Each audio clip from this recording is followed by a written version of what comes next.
I just got my baby's Ugandan passport, and in this video I'm going to be explaining the process of applying for a Ugandan passport for a Ugandan baby born in the UK.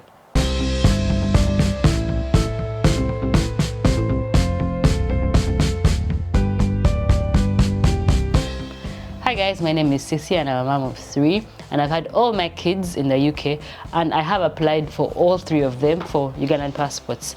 And the process has changed over the years, but I'll just tell you a little bit about how it used to be and how it is at the time of making this video. If your baby is born in the UK, they might actually be eligible for British passport, and sometimes you might just wait and get that for them. In other cases, you will need to have a passport, especially if you plan to travel. So if you don't plan to travel out of the country, then you can actually have your baby and just stay in the UK without a passport at all, but then that means that you can't leave. If you're in a hurry to travel to Uganda, I know that you can get a travel document from the Ugandan embassy, and that can help you to travel to Uganda, but then obviously when you're coming back you have to get a passport, and so maybe in that case you can apply for the passport from there. For me, it's important that my kids have Ugandan passports because I feel like, I don't know what their feelings will be towards Uganda, but I realize from a lot of people that I've met here that with time they start to get interested in their home country, and they start to identify more as Ugandan, or some of them identify more as Black British, you never know, but I want them to have that option. And really, are you even a Ugandan if you don't have a passport? What do you think? Let me know in the comments below. For me personally, I just cannot imagine having to pay for a visa to enter Uganda. Like, that just does not make sense to me. So step 1 in applying for a Ugandan passport for a Ugandan baby is to, number 1, have the baby. Yes, if you haven't had the baby, then go do that first. If you're watching in advance of your baby is not even here, oh my god, what good planning, then comment below and let me know.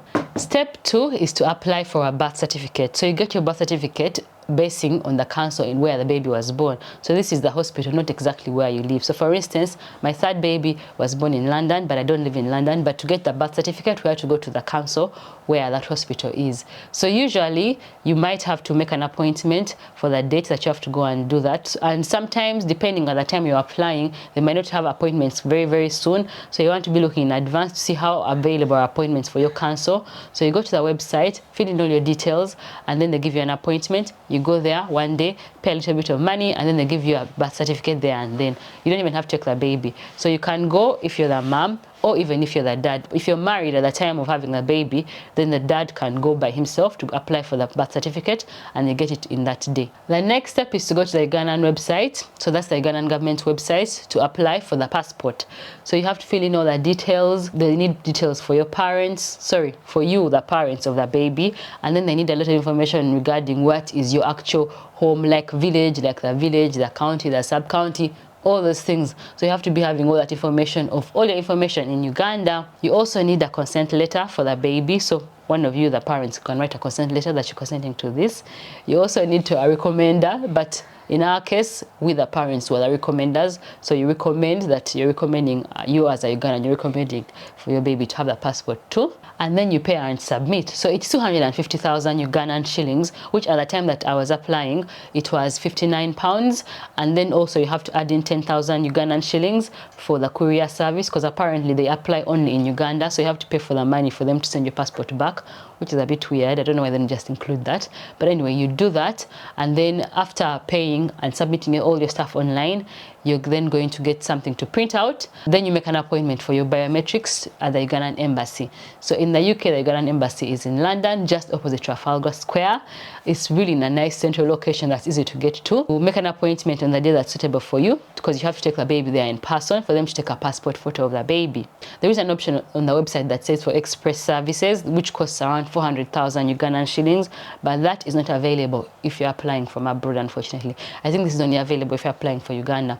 But otherwise, the 250,000 that you've paid is for you to get your passport in less than 3 weeks' time. That's what it says on the website. Once your appointment comes, you go to London, take your baby, and then when you reach the embassy, they're going to take a picture of the baby for the passport. So this was a bit difficult for us because the baby was so little. He was like only 3 weeks old, and yet he was preterm. He was so tiny, and they really struggled to get the picture, but eventually, finally, we got the picture. And then we'd get the picture, then that's it. Then you go back home and wait. So the time, that 3 weeks time, is counted apparently from the time of the biometrics, or the time that you go to take the picture, and then to getting the passport, it should take about 3 weeks. So for us, for our third baby, it did take 3 weeks. After 3 weeks, then they sent us a text saying that our passport was ready for collection, and then you go and collect it. So when you're going to collect the passport, you don't actually have to take the baby, so only one of you can go, like maybe the dad can go and pick the passport. And this is so much better than the other previous processes. So the last 2 babies that we had, the first one was actually easy because back then you would apply by post, send the documents by post, and then they would send you the passport by post. Actually, that was much easier, just that it took so long. It took so much longer. You want to show how long it's going to take. And then for the second baby, it was a process like this, but at the time we applied, it was during COVID, and there was all this backlog, so it took a really long time. So I think the process is so much better now. Good luck in your application, and if you like this video, please give it a thumbs up, and if you want to watch more videos from me, then please do subscribe.